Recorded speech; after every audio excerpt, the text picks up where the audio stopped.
علم لنا إلا ما علمتنا إنك أنت العليم الحكيم لا حول ولا قوة إلا بالله العلي العظيم. Amma ba'd.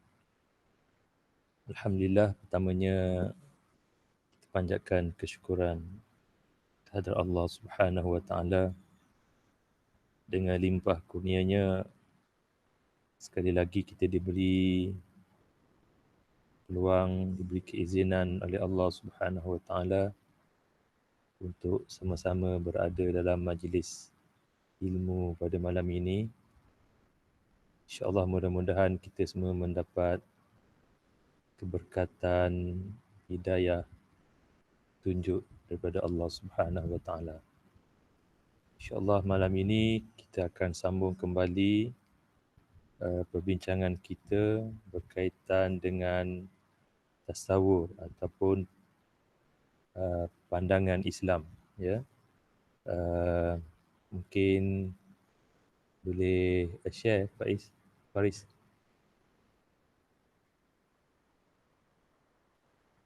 Alhamdulillah. Okey, malam ni wasatiyah kot, insyaAllah. Ya.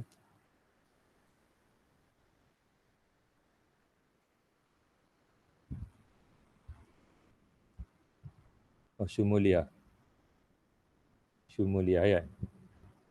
Alamiah, Syumulia, lengkap.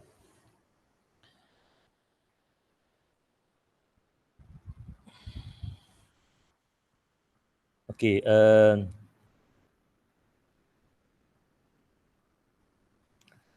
Allah Subhanahu wa taala telah kurniakan, telah mengisytiharkan bahawa Islam adalah agama yang lengkap, agama yang sempurna, ya. Jadi syumul ni membawa maksud Islam adalah agama yang sempurna dan menyeluruh, yang mencakupi segala aspek kehidupan manusia. Ya, dia bukan suatu ajaran yang hanya berkisar kepada bahagian-bahagian tertentu dalam kehidupan manusia. Ya, contohnya setengah-setengah orang menganggap agama itu adalah suatu bentuk hubungan manusia dengan Tuhan semata-mata. Ya, agama ataupun Islam adalah solat, puasa, zakat, itu sahaja. Ya. Ataupun agama itu berada di masjid, di surau, di tempat ibadah sahaja.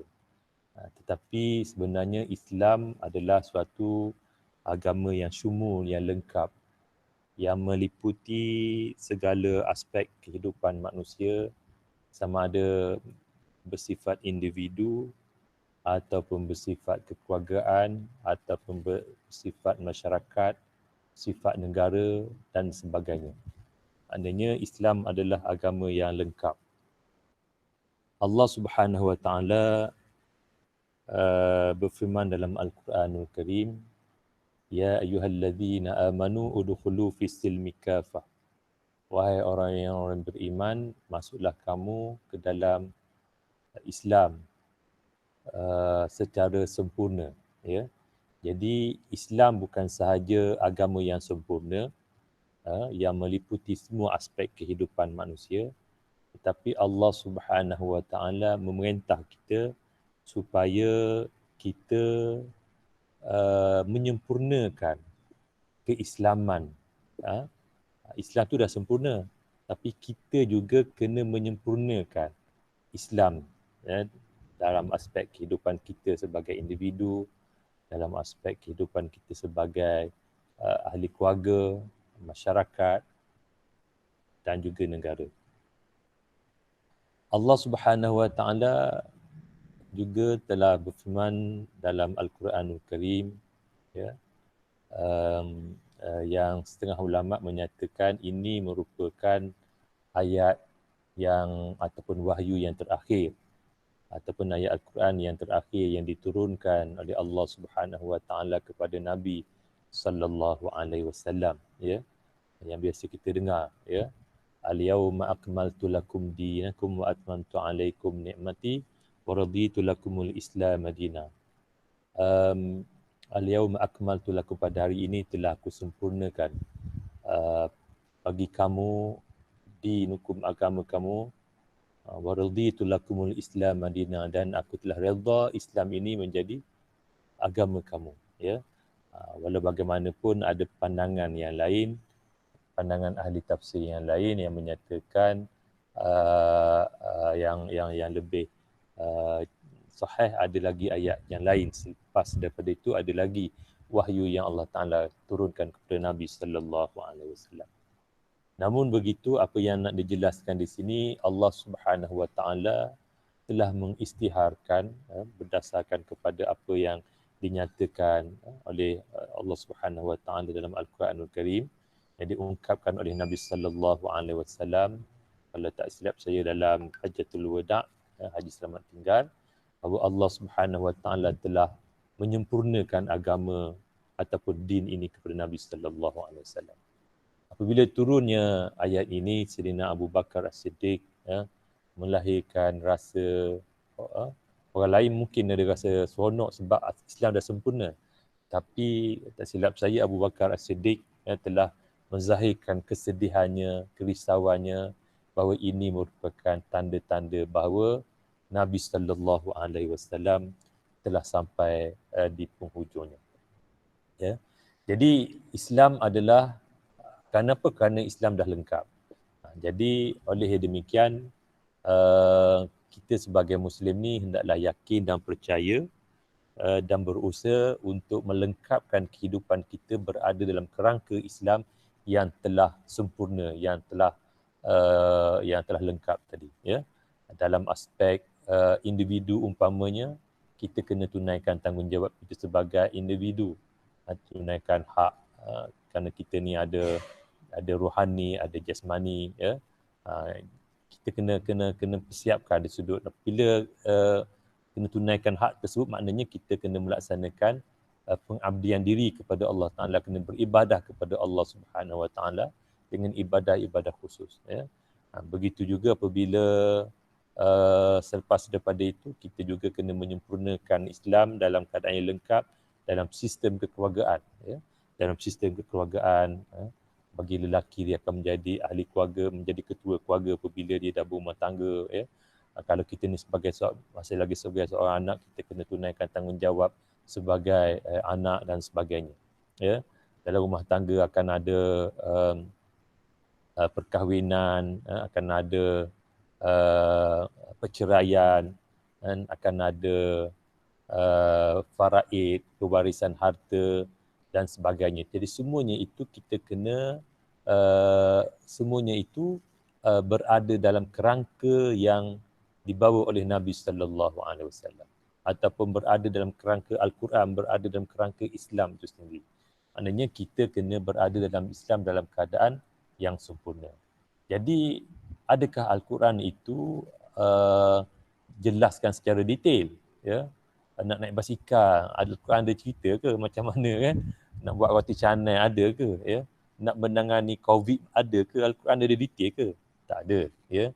Tapi Al-Quran jelaskan dari sudut dasar saja, dari sudut prinsip saja, ya. Semuanya ada dalam Al-Quran, tapi Al-Quran jelaskan dari sudut prinsip, ya. Umumnya dalam Al-Quran ada jawapannya. Fas'alu ahla zikri in kuntum la ta'lamun. Tanyalah kalau kita tak tahu sesuatu, ataupun tak ada dalam Al-Quran, kita kena tanya ahli yang tahu, ahli zikr yang tahu. Contohnya dalam nak menangani COVID ini, ya, caranya ada, ya. Caranya ada, di antaranya kita kena kaji. Alim ulama fatwa-fatwa akan melihat kepada mungkin dari sudut sirah yang pernah berlaku zaman Nabi, zaman Sayyidina Umar, umpamanya wabak yang begitu dahsyat yang disebut dengan Amwas, ya. Satu wabak yang begitu dahsyat sehingga ada sahabat Nabi sallallahu alaihi wasallam yang mati akibat wabak tersebut, dan bagaimana Nabi sallallahu alaihi wasallam berpesan apabila adanya wabak, di antaranya Nabi kata kena ada kuarantin, ya. Kita tak boleh keluar dan orang lain pun tak boleh masuk kawasan kita. Jadi itu prinsip-prinsip yang ada dalam Islam. Selain daripada itu, kena tanya juga pakar-pakar perubatan, pakar-pakar farmasi dan sebagainya lah, ya. Maknanya semua perkara akan ada akan ada penyelesaiannya, akan ada jawapannya daripada Islam, daripada hukum-hukum Allah ataupun syariat Allah Subhanahu wa taala. Ya. Begitu juga dalam kenegaraan, umpamanya sesuatu yang ada dalam Islam. Apabila sebut kenegaraan ataupun sebut pemerintahan, umpamanya apabila nak membina pemerintahan mesti ada kawasan, ya. Mesti ada perlembagaan, mesti ada ketua, mesti ada rakyat, mesti ada kedaulatan. Jadi semuanya itu prinsip-prinsip itu ada dalam agama. Ada dalam agama, ya. Contohnya dalam Al-Quranul Karim ada istilah ataupun perkataan yang disebut dengan perkataan siasah yang diterjemahkan dengan politik, perkataan imamah, perkataan ulilul amri, ya, dan sebagainya. Begitu juga dengan kehidupan Nabi sallallahu alaihi wasallam. Nabi mendirikan daulah, mendirikan negara, ya, bukan Nabi duduk di Madinah, duduk di Mekah saja. Sebab itulah Nabi sallallahu alaihi wasallam berhijrah daripada Mekah ke Madinah.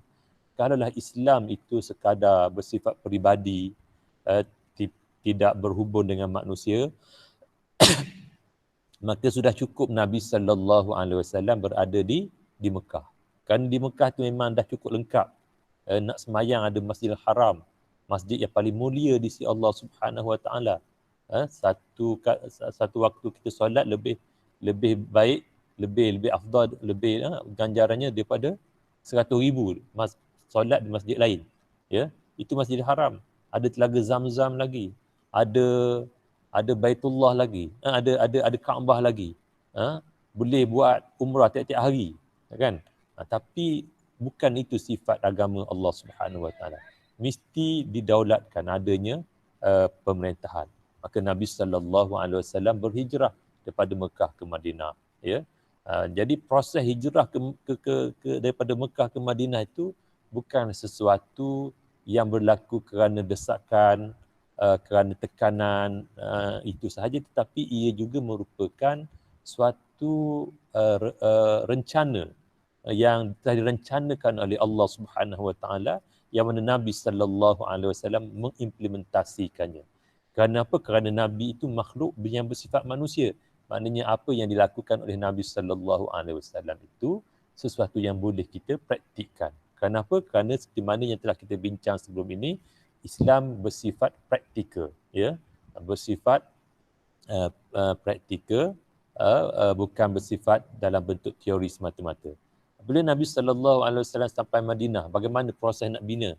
Nabi telah merapatkan hubungan di antara Aus dan Khazraj, ya.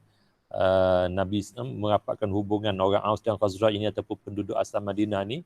Aus dan Khazraj ini telah berperang, bergaduh sesama sendiri berpuluh-puluh tahun, ya. Dengan sebab apa? Dengan sebab berlakunya tipu daya daripada orang Yahudi yang berada di Madinah. Bagaimana pula di Madinah ada orang Yahudi, sedangkan hari ini kita tengok di Madinah tak ada pun orang Yahudi, kan? Ada Starbucks aje dekat Mekah. Starbucks ada, kan? Sekarang ni dah ada lah, banyaklah benda-benda elemen-elemen yang tadi. Tapi sekarang ni sekarang ni maknanya tak ada lah Yahudi. Tapi semasa Nabi SAW sampai Madinah, orang Yahudi ada, kan? Kemana dia pergi? Ya. Sebenarnya orang Yahudi berada di Madinah, dia berada di Madinah, sebenarnya dia bukan asal orang Madinah. Dia datang ke Madinah kerana mereka sedang menunggu Nabi akhir zaman. Dia memang tunggu Nabi akhir zaman. Nabi akhir zaman nanti akan berada di Madinah, ya. Tapi kenapa dia tidak beriman kepada agama Allah Subhanahu Wa Taala? Kerana Muhammad itu daripada orang Arab. Itu je. Orang Muhammad itu daripada orang Arab. Dia anggap orang Yahudi ni, dia anggap dia orang yang hebat, keturunan yang hebat. Memang orang Yahudi ni hebat, ya. Ramai rasul-rasul, nabi-nabi ni diutuskan oleh Allah Subhanahu Wa Taala daripada kalangan orang Yahudi, ya. Tetapi Nabi akhir zaman daripada Arab, daripada orang Quraisy. Dengan sebab itulah mereka tidak beriman kepada Rasulullah sallallahu alaihi wasallam, ya. Jadi kelompok Yahudi inilah yang telah merosakkan kemasyarakatan orang Madinah, ya. Dia telah mengeksploitasi ekonomi, ya. Umpamanya dalam sudut muamalah ekonomi ni, dia mengenakan Yahudi pun mengharamkan riba. Riba pun haram dalam agama Yahudi. Tetapi halal untuk dikenakan riba itu, interest itu kepada luar daripada orang Yahudi. Ni dia ubah sistem Allah Subhanahu Wa Taala, ya. Jadi Nabi sallallahu alaihi wasallam, ya, telah dan Yahudi juga telah mengeksploitasi keadaan sehingga berlakunya perpecahan di kalangan orang Arab, khususnya antara Aus dan Khazraj, ya. Jadi konsep divide and rule ni, apa yang berlaku di negara-negara kita, umpamanya suatu ketika dahulu penjajahan dan sebagainya, ya, pecah dan perintah ni bukanlah sesuatu yang baru, tetapi memang dah ada dalam kitab orang dahulu lagi. Orang Yahudi ni memang telah melakukan aktiviti tersebut. Kerana apa?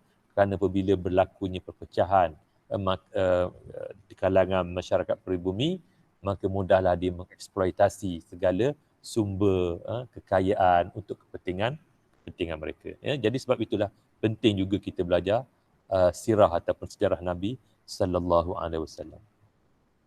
Bila Nabi sallallahu alaihi wasallam merapatkan hubungan di antara Aus dan Khazraj, ya, yang telah berpecah belah, berperang, yang telah meningkatkan ataupun peperangan itu di antaranya berpunca daripada semangat asabiyah, semangat nasionalisme yang begitu dahsyat, ya. Semangat kebangsaan, kepuakan itu terlalu dahsyat, ya.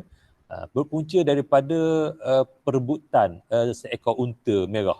Lebih kurang macam itulah, ya. Berebut, lepas tu sehingga berlaku kematian. Satu puak ni Khazraj mati, lepas tu balas dendam sampailah berpuluh-puluh tahun. Jadi berlakulah perpecahan, ya. Jadi Nabi SAW telah dapat merapatkan hubungan di antara Aus dan Khazraj ini. Jadi proses merapatkan hubungan ini merupakan tanggungjawab kita, ya. Jadi kalau kita tengok wujudnya perpecahan, maka kita kena satukan. Satu macam mana? Mestilah satu di bawah panji la ilaha illallah, di bawah asas Islam. Nabi SAW juga telah mendirikan masjid di Madinah, ya. Iaitu Masjid Quba yang pertama, ya. Masjid Quba merupakan masjid pertama yang didirikan oleh Nabi SAW. Maknanya dalam proses untuk mendirikan daulah, mendirikan negara, istiwa masjid ini penting. Kerana apa? Dengan adanya masjid, maka mudah diwujudkan perpaduan di kalangan ahli masyarakat. Selain daripada itu, Nabi SAW juga telah mewujudkan suatu perjanjian, ya. Kalau selama ini Madinah itu mungkin tidak disebut sebagai sebuah negara. Kerana apa? Kerana ciri-ciri negara belum ada. Sebab masyarakat tak wujud satu institusi kenegaraan yang lengkap, ya. Tapi bila datangnya Nabi SAW, Nabi telah dapat membina Madinah menjadi sebuah institusi negara yang lengkap. Di antaranya Nabi SAW telah menggubal perlembagaan, Madinah Constitution ataupun Mitsaqul Madinah. Ada fasa-fasa, ya. Kalau hari ini kita tengok Perlembagaan Persekutuan Malaysia, ya, yang saban tahun mungkin, ya, akan dipinda dan sebagainya, zaman Nabi pun dah ada, ya. Jadi inilah yang telah menjelaskan bahawa Nabi Muhammad SAW ini bukan sahaja sebagai seorang Nabi tetapi juga sebagai seorang negarawan. Jadi maknanya aspek pemerintahan, politik, siasah ini memang sesuatu yang dianjurkan, yang penting dalam Islam. Dan itulah di antara tujuan Allah Subhanahu Wa Taala mencipta manusia ini. Wa idh qala rabbuka lil malaikati inni ja'ilun fil ardi khalifah. Dan ingatlah ketika Allah Subhanahu Wa Taala berfirman kepada malaikat, aku nak menciptakan di atas muka bumi ini khalifah. Khalifah itu apa? Iaitulah iqamatuddin wa siyasatud dunyabi. Iqamatuddin, dirikan agama, ya. Kena perjuangkan agama, kena daulatkan agama, wasiyasatud dunyabi, dan uruskan negara kawasan daulah dengan agama. Maknanya pemerintahan negara merupakan sebahagian daripada ajaran Islam. Satu perkara yang amat penting yang kita tidak boleh ambil mudah. Tapi oleh kerana kita telah melalui satu proses penjajahan yang begitu lama menyebabkan kita menganggap hal-hal pemerintahan ini, politik-politik ini dan dihidangkan pula dengan istilah dengan kefahaman politik ni kotor dan sebagainya, jadi kita pun boring nak bincang politik. Kita serahlah kepada orang lain. Dengan sebab kita serah kepada orang lain lah ya, maka kita lihat orang Islam pada hari ini dipertak-katikkan oleh musuh-musuh Islam. Ya. Jadi keadaan itu berlaku kerana penghayatan umat Islam itu sendiri terhadap kesyumulan Islam itu telah berkurangan. Jadi oleh demikian, apabila kita membicarakan prinsip syumuliyah ini, kesempurnaan Islam yang lengkap ini, kita bukan sekadar kata Islam itu agama yang lengkap, yang sempurna, tetapi kita mesti berusaha menyempurnakan diri kita, keluarga kita, masyarakat kita berada dalam kerangka Islam yang hebat ya. Dalam semua aspek, sistem ekonomi ya, sistem undang-undang antarabangsa ya. Undang-undang antarabangsa bukanlah benda yang tak ada dalam Islam ya. Bahkan piagam undang-undang antara bangsa-bangsa bersatu pun dia pun refer kepada sirah Nabi. Sebenarnya refer kepada Al-Quranul Karim. Sebab itulah kalau kita lihat bagaimana konsep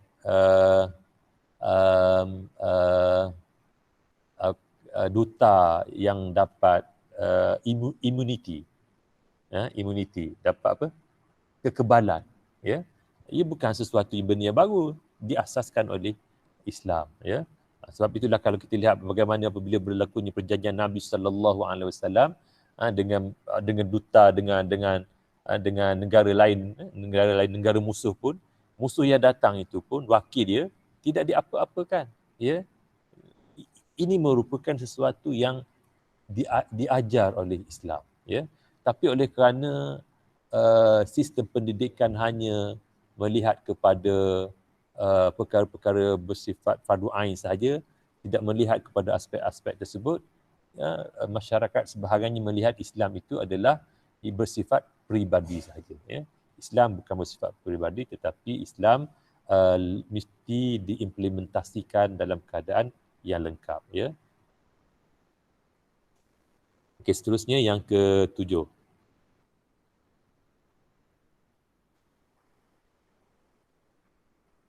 Okey, seterusnya ciri-ciri keistimewaan Islam ini iaitulah yang ke-7 bersifat alamiah. Alamiah, ya. Islam diturunkan untuk seluruh alam, bukan untuk kaum, masa, tempat tertentu saja. Prinsip kedudukan manusia sebaik-baik kejadian, nilaikan. Okey. Jadi Islam ini bukanlah suatu ajaran yang bersifat juz'iyah, juzuk-juzuk, bangsa-bangsa tertentu. Tetapi Islam ini diturunkan oleh Allah Subhanahu Wa Taala untuk sekalian alam, ya.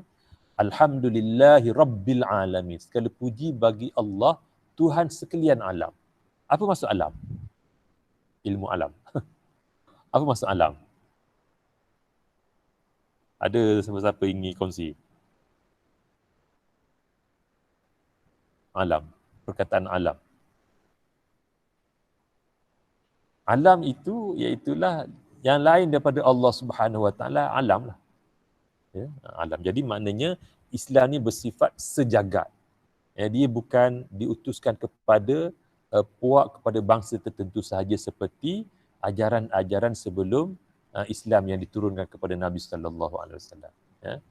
Contohnya agama Nasrani untuk diturunkan kepada golongan Nasrani, kepada Nabi Isa alaihissalam, ya. Begitu juga agama Yahudi kepada Nabi Musa, ya.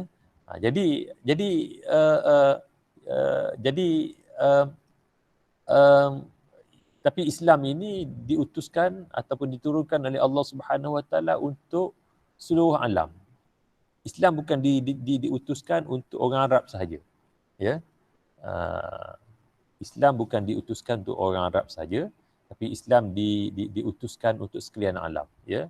Jadi Islam tu milik semua. Islam for all, ya. Islam for all. Islam milik semua, bukan untuk orang Melayu saja, bukan untuk orang Pakistan saja, tapi untuk seluruh alam. Sebab itulah, ya, Ustaz Abid Liu boleh pergi ke hari ni sore ni kan, pergi ke Sabah, ya, pergi ke Pulau Tatangan, ya, daripada Sempurna tu kan, satu kawasan yang ada makhluk, ada manusia yang tidak ada negara, ya. Memang, ya, bajau laut ni kelompok yang Sempurna tu ataupun Sabah, Filipin, Indo tu kawasan dia, ya. Dia orang ni tak ada IC, memang dia orang ni adalah Semsa, ya. Jadi walaupun begitu, mereka juga berhak untuk dapat Islam, ya. Dapat Islam. Cuma kena ikut sistem lah, kena ada sistem. Sebab itulah tadi saya sebut, ulama sebut menterjemahkan, mentafsirkan maksud khilafah itu ialah iqamatuddin wa siyasatud dunyawi. Uruskan dunia ini dengan agama. Maknanya pengurusan kena ada suatu anak ke, semua itu adalah proses bagaimana pembentukan sistem negara tadi, ya. Okey, jadi Islam ni bersifat alami ni dijelaskan dalam kehidupan Nabi sallallahu alaihi wasallam untuk jadi panduan hidup kita. Sebab itulah apabila kita sebut dalam sirah Nabi sallallahu alaihi wasallam, ya, ada sahabat-sahabat Nabi sallallahu alaihi wasallam bukan daripada orang Arab, tapi dimuliakan oleh Allah Subhanahu wa taala. Di antaranya siapa dia? Orang bukan Arab zaman Nabi, tapi merupakan sahabat yang disanjung, yang merupakan ahli syurga lah, sahabat Nabi ni kan. Siapa dia? Salman Al-Farisi, kan? Salman Al-Farisi, orang Parsi. Orang Parsi ni bukan orang Arab, orang Iran, kan? Suhaibur Rum, dan ramai lagi sahabat-sahabat, ya. Dan juga bukan daripada keturunan Arab saja, ada juga di kalangan orang Yahudi yang masuk Islam, terima, ya. Di antaranya Abdullah bin Salam, kan? Abdullah bin Salam itu asalnya ustaz lah, ataupun ulama di kalangan orang Yahudi.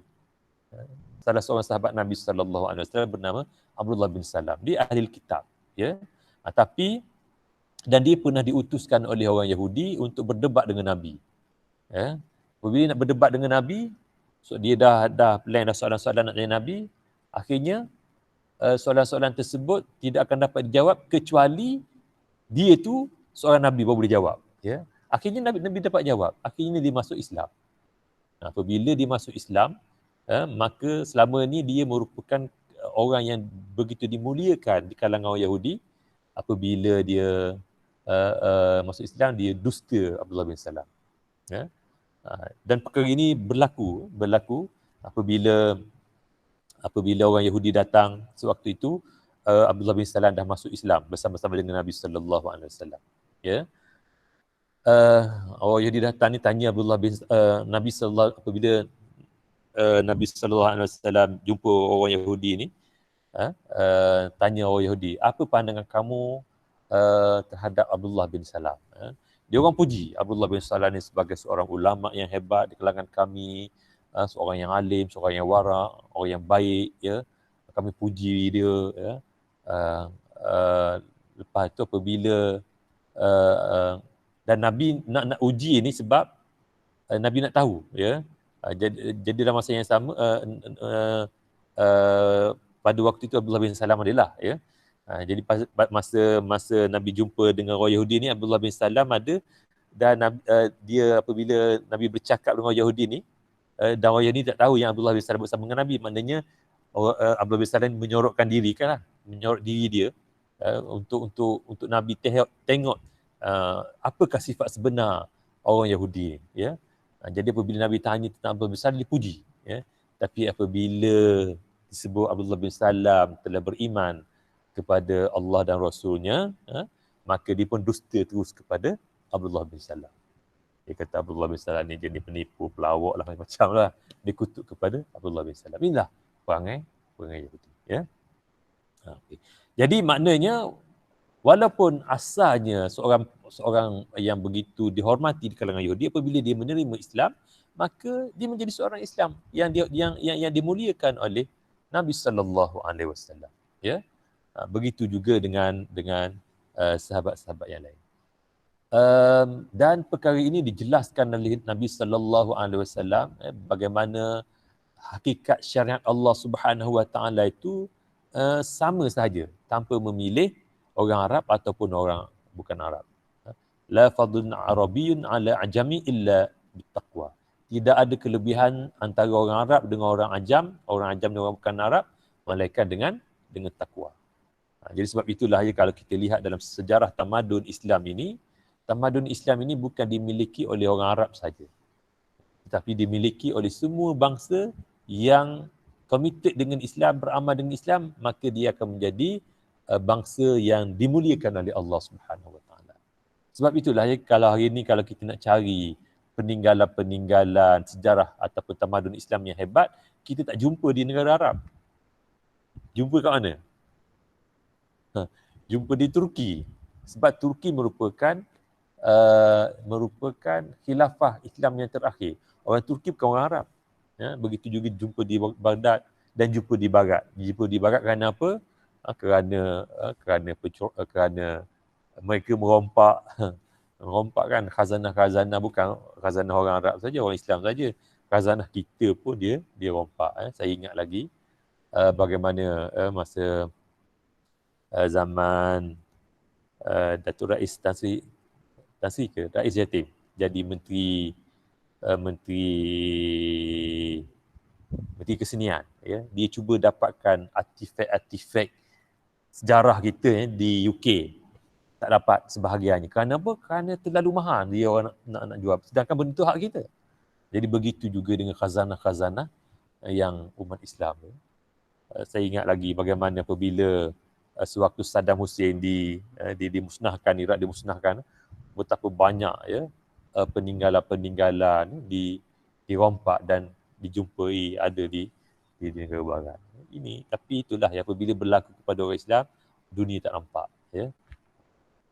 Okey, jadi saya harap semua jelaslah, ya. Maknanya sifat alami ini, Islam itu bukan untuk bangsa-bangsa tertentu, bukan untuk orang Arab, untuk orang Melayu, tapi untuk seluruh alam, ya.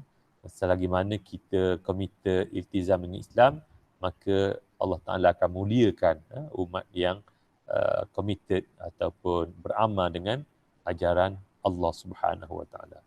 Ya. Okey, seterusnya. Okey, yang ke-8, saya rasa ini yang terakhir kot, insya-Allah.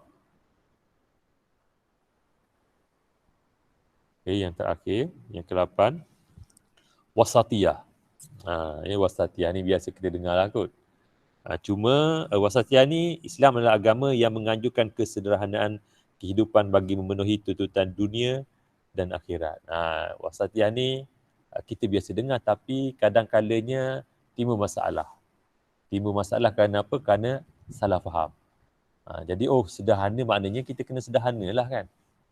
Semuanya nak sederhana. Ambil A-level pun sederhana je. Sebab itulah masa Awards Day, orang lain je dapat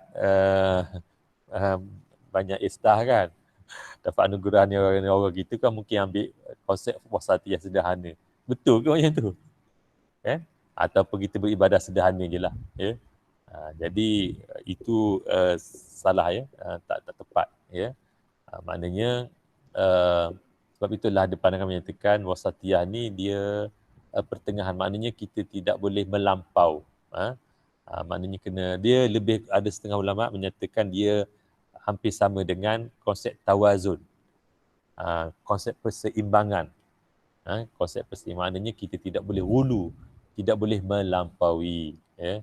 Kita kena beribadah kepada Allah Subhanahu Wa Taala, tapi dalam masa yang sama tidak boleh melampaui. Seperti mana yang saya pernah sebut pada minggu lepas, ya. Kita ni ada tanggungjawab terhadap fizikal kita, tanggungjawab terhadap keluarga, ya, maka kita kena tunaikan. Itu maknanya kena ada keseimbangan, ya. Okey,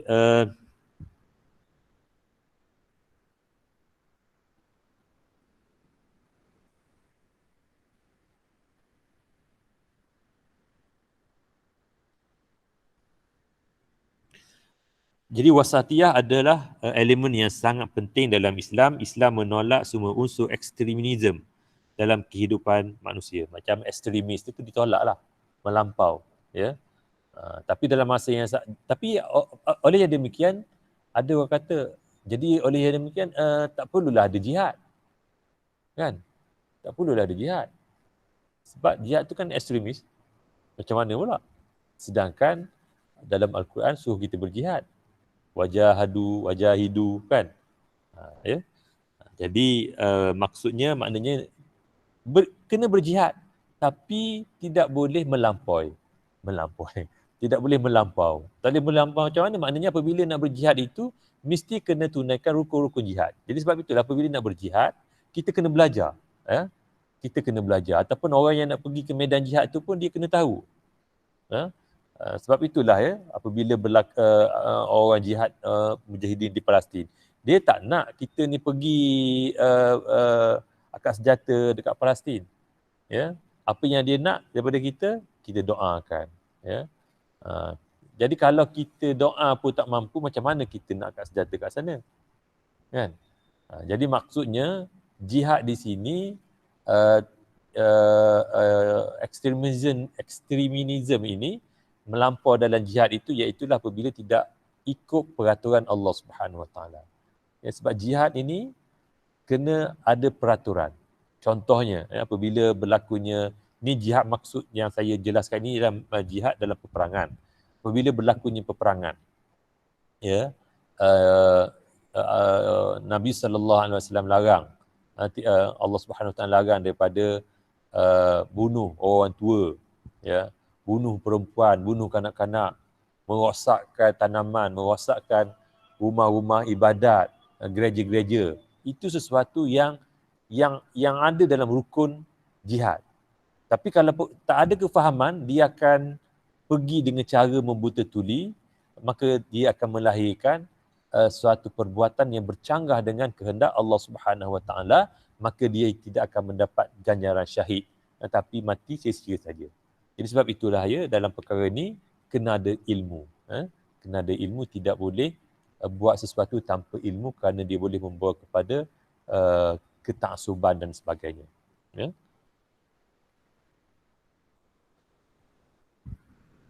Malahan dalam aspek keakhiratan seperti beribadah dan berzikir sekiranya dilakukan secara melampau juga tidak dibenarkan. Ya.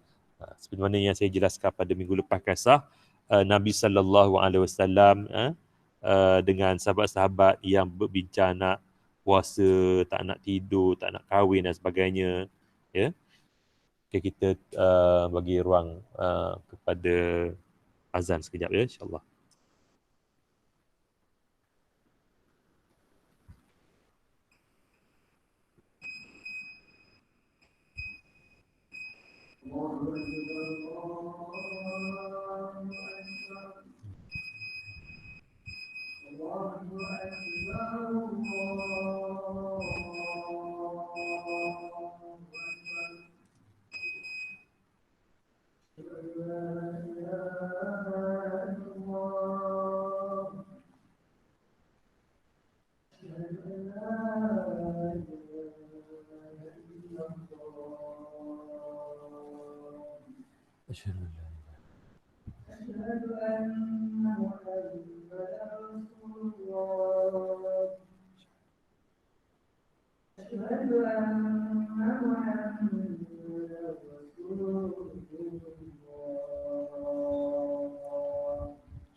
Okey, jadi dalam isu ataupun wasatiyah ini juga kita kena mengambil sikap sederhana dalam aspek kehidupan pun macam tu.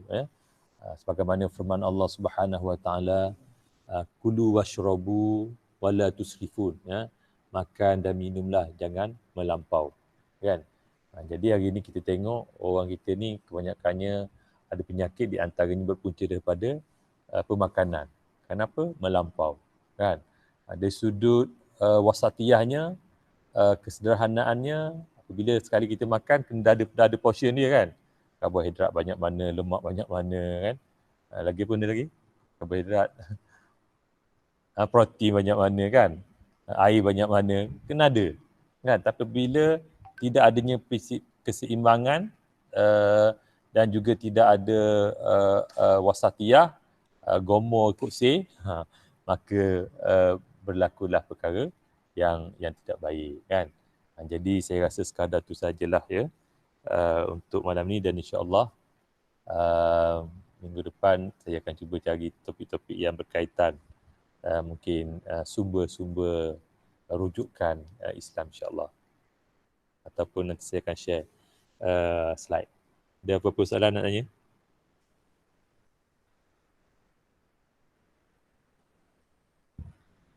Alhamdulillah ya. Mudah-mudahan Allah Subhanahu Wa Taala kurniakan kita semua istiqamah dalam proses menuntut ilmu, terutamanya dalam suasana sekarang ni, pandemik ni, proses untuk kita dapatkan maklumat-maklumat yang betul kadang-kalanya banyak dikelabui dengan disamari dengan perkara-perkara yang tak tepat ya. Dan ini amat bahayalah ya. Kerana apabila kita nak beramal dengan agama ni, mestilah dalam perkara-perkara yang betul ya, yang sahih ya, supaya amalan kita diterima oleh Allah Subhanahu Wa Taala. Jadi saya sekadar tu saja, saya mohon maaf jika ada apa-apa kekurangan.